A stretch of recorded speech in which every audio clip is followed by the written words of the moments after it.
Porque por mucho que yo pueda predicar acá, si yo soy un fraude, mis hijos son los primeros que me van a delatar. Tus hijos. Puedes engañar a todo el mundo, menos a tus hijos. Ellos saben cómo eres, saben las peleas, las discusiones, por más que cierres la puerta de la habitación, saben que te estás peleando, saben el maltrato, saben el destrato, saben que no oras, que no buscas a Dios. Ese es el legado. Y ese legado no me corresponde a mí, te corresponde a ti. Si se levanta una generación que no conoce al Dios que tienes hoy, la culpa no va a ser mía, va a ser tuya. Unos años atrás, eran los tiempos donde la psicología de la chancla funcionaba. Y yo le dije a mi papá, no quiero estudiar más. Erró la rebeldía, estaba en el high school, la secundaria. Papá dijo, bueno, pero acá vagos y mantenido, no a la carpintería conmigo, a trabajar. No me preguntó cuál es tu oficio, cuál es tu sentir, orá a ver qué siente el nene. A la carpintería. Yo no sé, aprenda, mijo, a la carpintería. Hasta que descubra su vocación a la carpintería. Así que yo fui y mi papá era en ese entonces un carpintero más de una gran compañía. Yo me integré como lo que se llama el peón, muchacho que hace un poco de todo, barre, limpia, acomoda maderas, lija. Entonces llego, había que entrar 6 de la mañana, 6:15 de la mañana, ya le estoy preguntando a uno de los muchachos, ¿cómo es acá la fábrica? ¿Cómo es el jefe? Porque mi papá no me había hablado mucho. Y entonces me dice, mira, yo te voy a contar, acá tenés que tener perfil bajo. No te hagas ver mucho, pero perfil bajo. Yo no entendí qué me quiso decir. Pero dije, voy a trabajar mucho para que mi papá esté orgulloso, para que los demás compañeros digan, mira vos, el hijo de Federico. Así que me dijeron, ¿qué hay que hacer? ¿Qué hay que hacer? Pregunto. Cambiar las maderas de acá para allá. Listo, y la empecé a cambiar rápido. No daba más porque yo era una lombriz, así flaquito, pero igual llevaba. Bueno, ¿terminaste, flaco? El capataz me decía, sí, a barrer allá. Y barría, rápido. Llegó el mediodía y le digo al muchacho, a este compañero, digo, ¿y voy bien? Me dice, no, trabajá despacio. Digo, ¿por qué? Dice, porque nos hace quedar mal a todo. Como ver la madera tenías que haber durado toda la mañana, flaco. Digo, no, pero terminé rápido. No, acá nadie te corre. No te hagas el trabajador que quedamos todos como unos onzos. Tranquilo. Y dice, cuando fuiste al baño saliste rápido. Le digo, y fui a orinar, ¿qué querés que haga? No, fui a un spa. Y me dice, no, tomate siempre mínimo 10-15 minutos. Porque nosotros vamos a fumar al baño. Y nos podemos para fumar. Si vos vas y orinás enseguida, como que marcás un precedente. Tranquilo, que el jefe no te vea, perfil bajo y despacio. En un ratito me transmitieron ellos la cultura corporativa. En un ratito yo supe cómo funcionaba toda la corporación. En un segundo. Trabajá despacio, no te haga ver, no nos expongas. Fue la primera vez que yo me toparía con lo que es la transferencia de espíritus. Cuando se transmite una cultura, ¿no? Esto pasa en un hogar, en una casa, en una fábrica, en una iglesia. Van a ver ustedes, capaz que no es la tuya, espero que no, pero hay casas que no tienen orden. No hay horario para comer. Tienen un montón de hijos y cada uno come a deshora. Uno abre la nevera cuando tiene hambre, nadie se sienta a la mesa a la misma hora. Aunque estén en tiempo escolar, año lectivo, y mañana hay que madrugar, hay nenes. He estado en casas así. Hay casas que son desorden. Hay iglesias que son así también. Tú llegas a una iglesia donde los niños retosan, corren, uno llora, el otro juega la... Yo estaba en iglesias donde pasan perros. Pero no iglesias pobres allá. No, pasa el perro a un lado y se va. Y la gente come algo por encima, no escucha al perro, no se da cuenta. Los nenes corren, otro grita, otro retosa, otro le suena el celular. Es difícil que llegues a una iglesia así y digas, no, yo me voy a comportar. Uno tiende, acuérdense de aquel mensaje que dice, la estupidez se pega. Lo dijo Salomón, el que anda con necio se transforma en necio. Entonces, cuando uno llega a lugares donde la cultura se te transmite, como a mí en la carpintería, uno aprende lo que es la transmisión de espíritu. Entonces la cultura se transmite. Y este es el punto, a donde de a poco vamos a llegar a lo que Dios me dijo que te dijera. La palabra relata en Jueces que el pueblo sirvió mientras que vivió Josué. Jueces 2:7. Mientras que vivió Josué y los ancianos, el pueblo sirvió porque ese pueblo había visto todas las grandes obras que había hecho Dios. Pero se levantó una nueva generación, los hijos, que no conocían, oigan, lo que Dios había hecho por sus padres. Yo leo esto otra vez y digo, no, tiene que haber un error del escriba. Surgió una generación que no sabía del Señor ni nada de lo que el Señor había hecho por sus padres. Abandonaron al Dios de sus padres, que los sacó de Egipto. Siguieron dioses de los pueblos que los rodeaban, provocando la ira del Señor. Vamos a hacer un test en vivo. Si surge una generación de hijos que no saben lo que Dios hizo con sus padres, adivinen quién tuvo la culpa en esa ecuación.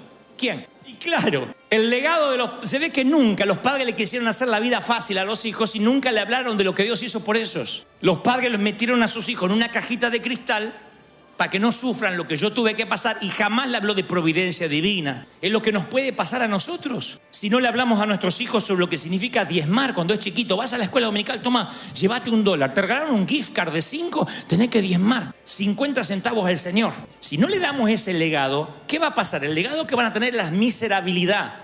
Y la miserabilidad es un legado que se va pasando de generación en generación. Y tú dices, yo jamás le dije a mi hijo que sea miserable, pero nos observan. Nos miran, nos ven, cómo damos, cómo sembramos. Son los testigos, los mudos testigos, los testigos silenciosos que lo observan todo y algún día van a reproducir esa vida, ese legado. Entonces en un momento uno tiene que cortar, porque esto no es, la raíz de la miserabilidad no es falta de dinero, es una raíz espiritual. Uno puede tener más dinero y seguir siendo miserable. Tiene que ver con un cambio en nuestra mente, en nuestra manera de pensar. No, yo estoy para dar. Dios no me puso para pedir prestado, sino para dar, para bendecir. He aquí te pondré por cabeza y no por cola. Darás y no pedirás. Alguien tiene que recibir la bendición de Deuteronomio, ¿sí o no? Lo hemos dicho en las cadenas. Por eso el Señor, cuando ve que una generación entera desconoce al Dios de los padres, Dios le dice en Deuteronomio a Moisés, grábate, a Josué, grábate en el corazón estas palabras. Incúlcaselas a tus hijos. Háblales de ellas cuando estés en tu casa, cuando vayas por el camino, cuando te acuestes, cuando te levantes. Átalas a tu mano como un signo. Dios le dice, imparte. La bendición viene por impartición. No es por el empoderamiento de que te imponen las manos. Imparte ejemplo. Cuando uno imparte ejemplo, los hijos repiten el patrón. Repiten porque dice, wow, yo vi mi papá, yo sé lo que es mi papá y mi mamá congregándose todos los días. No cambiaban la iglesia por un cumpleaños. Cuando tus hijos ven que cambia la iglesia por un cumpleaños, no estás en pecado. Pero tus hijos van a repetir el patrón. Va a volar una mosca y ya no se congrega. Juega México, ya no se congrega.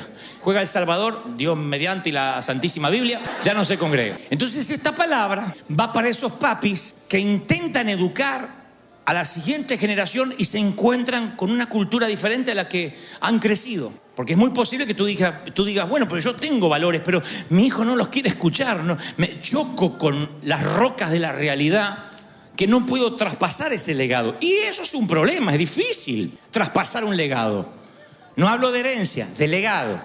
Es difícil. Yo hace unos días escribí en la red social algo que miré en un video que alguien me mandó y lo puse en palabras y puse algo como que los que estamos entre la generación de los 40, los 50 y un poco más, nos estamos yendo todos los días. Y preguntaba quién nos va a sustituir porque yo decía, a pesar de que a muchos no les gustó, que somos la última generación que aprendió a respetar a sus padres, a sus abuelos, a los mayores, que no hablaba por encima de los mayores.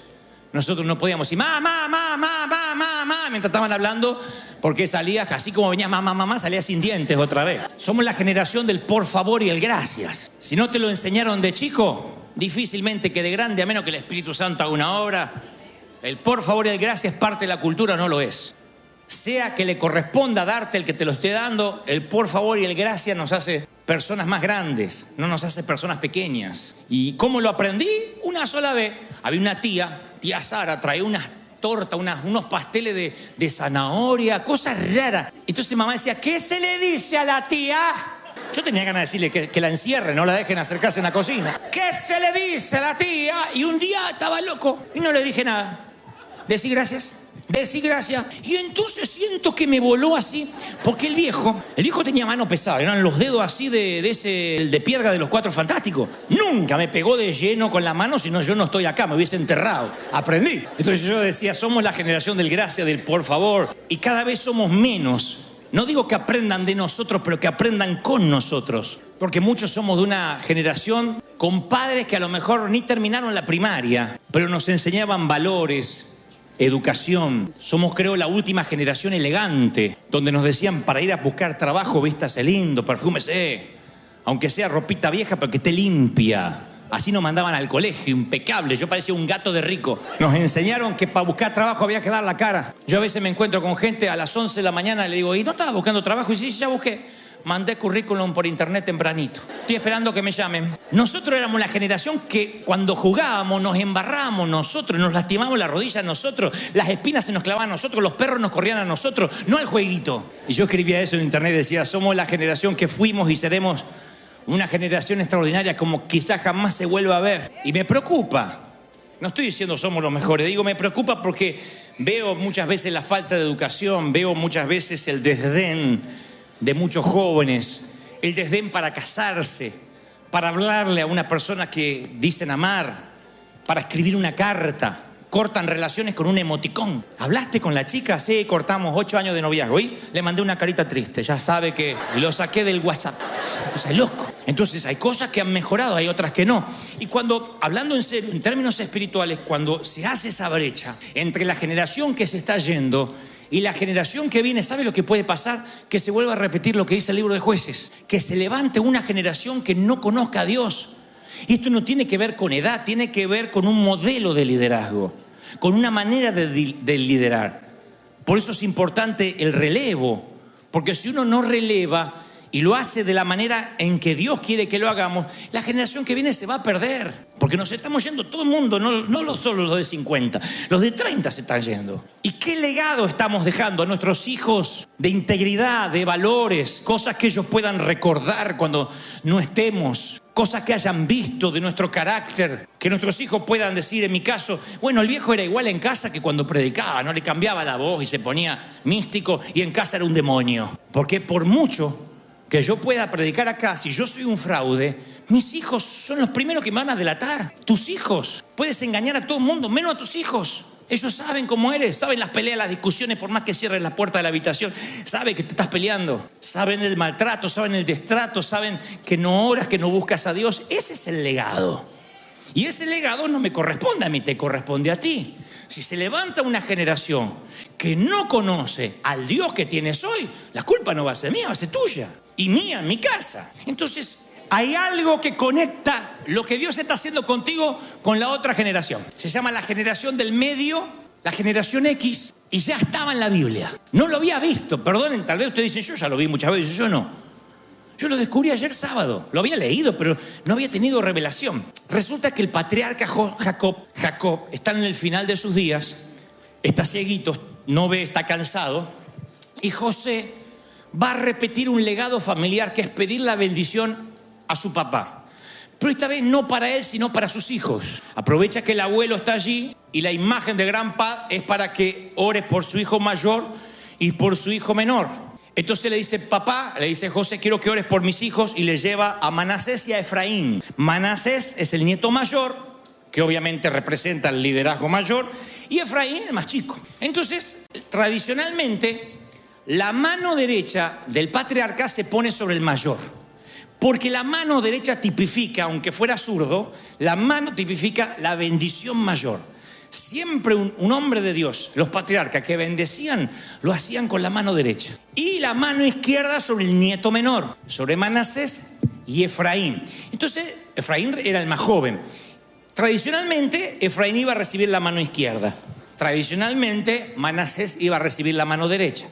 Entonces la palabra dice, está la historia en Génesis 48, 17, que viene viene José, le pone los hijos delante, le dice, papá, porque el papá estaba ciego, está Manasés a tu mano derecha y está Efraín a tu mano izquierda. ¿Sabe qué hace el abuelo? Ahora se lo leo, cruza la mano en X, le pone la mano izquierda al mayor y la mano derecha al menor.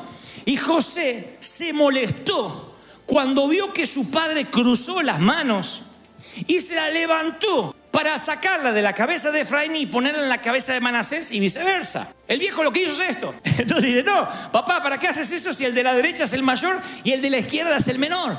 Y le aclara al padre, no. Él le dice al padre, este es el hijo mayor, pon tu mano derecha sobre la cabeza. Y su padre se niega a hacerlo. Y le dice, ya sé, estoy ciego, pero no soy menso. Dice la Biblia, México habla hoy. Ya sé. ¿Qué pasó? Ya sé, dice. Y le aclara, Manasés va a ser un gran pueblo, pero el hermano menor va a ser aún más grande y de su descendencia saldrá una multitud de naciones. Ese día nace la generación X. donde la generación que viene tiene mayor bendición que la generación que se va, donde los menores reciben la mano derecha y los mayores la mano izquierda, donde de pronto hay un cruce, una transición. Yo ese no lo había visto. Ahora, ¿qué es una generación X? Se le llama la generación X a aquella que no es ni la última ni la que se está yendo, la que conecta. Los técnicos tratan de captar esa generación del medio, que somos nosotros. Nosotros digo lo de mi edad, más o menos. Yo soy un tipo tradicional. Nací en una banca de una iglesia y crecí con una tradición. Me abrí paso en el mundo de los predicadores con una tradición fuerte. Pero entendí que si quiero llegar a nuestros hijos, a nuestros jóvenes, tenemos que conectar de alguna manera. Tenemos que lograr pasar un legado que no es querer preservar el fuerte. Esta es la doctrina y no tiene que cambiar. No cambiemos el himno viejo porque este es el himno. Esas son las boberías que hacen que perdamos una generación. No se trata de defender la música, defender el campanario, defender la torre. Se trata de saber que estamos perdiendo una generación a menos que la conectemos y pongamos esta mano sobre aquel y esta mano sobre el otro y digamos, yo voy a dejar un legado. ¿Lo estás creyendo, sí o no? Ahora, siempre se dice, ok, esto es una carrera de relevos. ¿Saben lo que es la carrera de relevo? Cuando nos vamos pasando la tea, la antorcha. Yo lo hice en el high school. Corrí la carrera de tea. Todavía me están esperando, nunca llegué, pero porque me desmayé a las 10 cuadras, pero lo agarré. Supe lo que es tener la antorcha. Y yo pensaba que usamos esa homología. Hay que pasar el batón, hay que pasar la antorcha, la tea. Pero no entendemos bien cómo funcionan algunas cosas. Primero, el corredor receptor siempre tiene que estar corriendo antes de la entrega. El que va a recibir, el profesor de educación física me decía, Gael, empieza a correr. No podías recibirlo en el descanso. No estaba, dale. Uno tenía que correr así, te lo daban y corrías. Uno ya tenía que venir corriendo. Por eso nosotros ahora tenemos los niños en la escuela dominical. Esto no es un daycare. Los estamos instruyendo cuando son niños para que cuando sean grandes ya tengan una carrera y no se olviden del Señor que aprendieron de chiquitos. Ya están corriendo.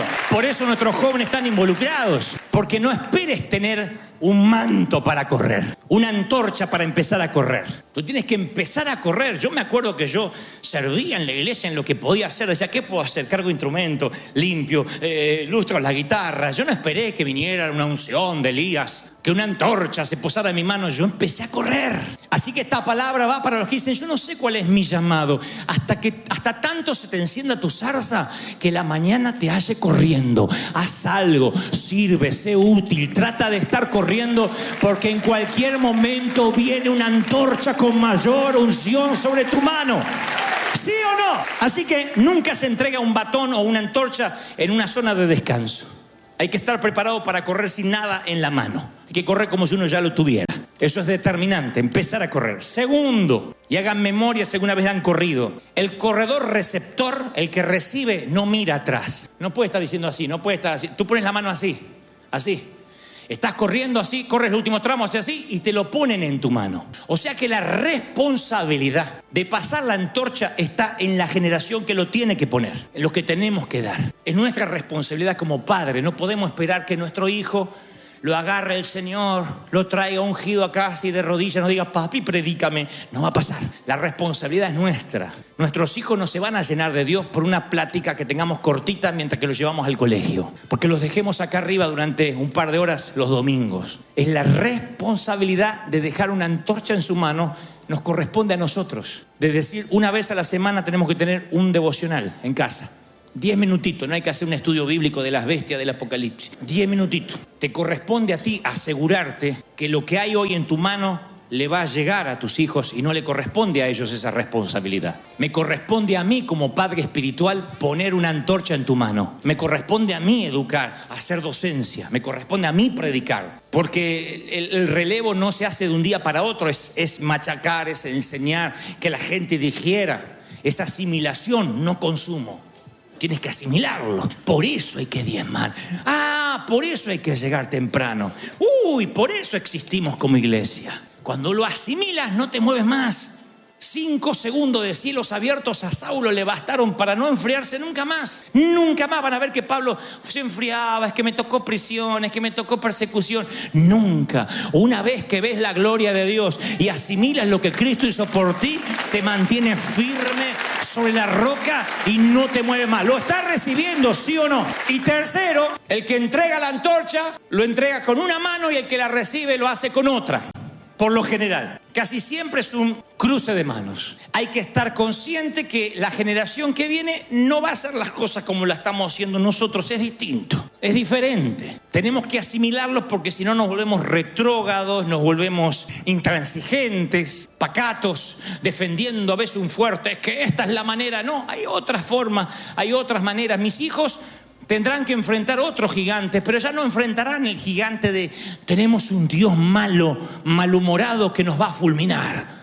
Porque papá no les dejó ese legado. Yo les hablo del Dios de la gracia, del Dios del perdón. Mis hijos grandes me escuchan predicar cada domingo. Dios te ama, ¿cómo no te va a amar? Así que mis hijos pueden dudar de cualquier cosa, menos que Dios los ama. Ese legado me aseguré que lo tengan en el corazón. Dios los ama. Sabiendo eso, no se van a apartar del camino del Señor. Never. Ahora, esa transición cuesta y sí, va a costar. No es de un día para otro. Esa transición se logra con transparencia, hablando con tus hijos y diciéndole, mira, no tenemos para pagar ahora, estamos pasando un mal momento, pues no perdamos el gozo. Si le muestras a tus hijos la fortaleza, los logros y las victorias, también tienes que mostrarle tus momentos débiles y cómo palias con ellos, cómo lidias con ellos. Yo nunca me presento como un superhéroe, siempre me presento mostrando las debilidades, diciendo a mí también me cuesta, yo soy el mismo que ustedes o peor. Y eso no creo que socava la autoridad. Todo lo contrario, la autenticidad es lo que uno quiere, lo que subyuga. No hay nada mejor que la autenticidad. Y creo que necesitamos transparencia para que la nueva generación vea cómo hemos luchado, cómo hemos salido adelante.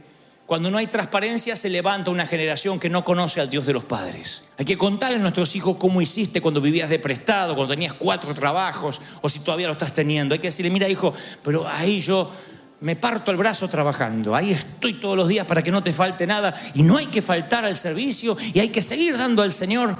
Entonces tus hijos ven el legado, ven tus historias tristes, ven que no te regalaron nada y ahí es cuando uno realmente puede influenciar. A mí, ¿quién me va a desenmascarar si yo me vivo desenmascarando solo? Cuando te ríes de ti mismo, ¿quién se va a burlar de ti? Entonces alguien que se muestra a sus hijos como es, dice, así soy yo, hijo, y lidera con transparencia, los hijos ven esa transparencia y te aman, abrazan lo que eres. No tienes que ser hipócrita, tienes que decir lo que eres, con lo que luchas, con lo que necesitas ayuda, te amarán los hijos más que nunca.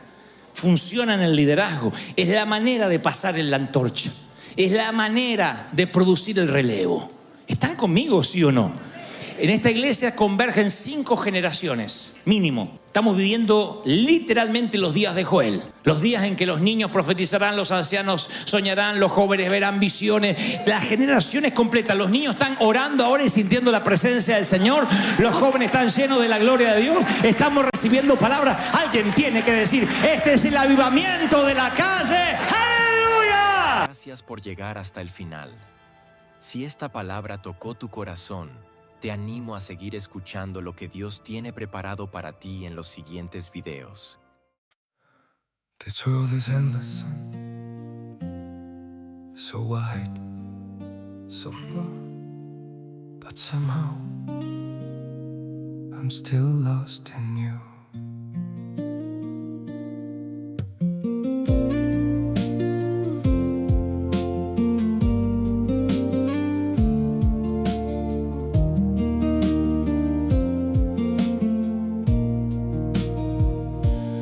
Streets are full of moving shadows, countless places I could go. City shining, people passing, yet I still feel so alone. Every road keeps leading nowhere, every sky feels cold and blue. In this world so vast and open, I'm still lost in missing you. The world is wide, so wide before me, but I keep losing my way. Somewhere in the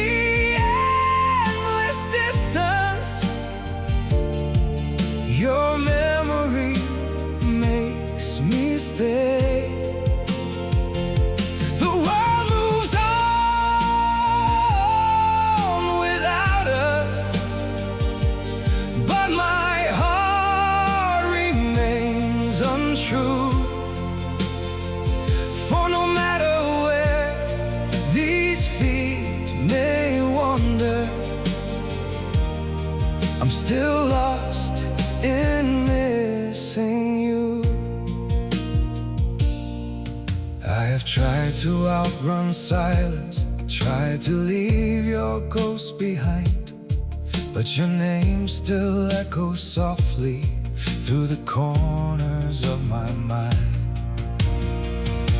The world is wide, so wide before me, but I keep losing my way. Somewhere in the endless distance, your memory makes me stay. The world moves on without us, but my heart remains untrue. For no matter where these feet may wander, I'm still lost in missing you. Maybe someday I'll stop searching for your face in every crowd, but until that day, this broken heart will keep calling your name out. The world is wide, so wide before me, but I keep losing my way. Somewhere in the endless distance, your memory makes me stay.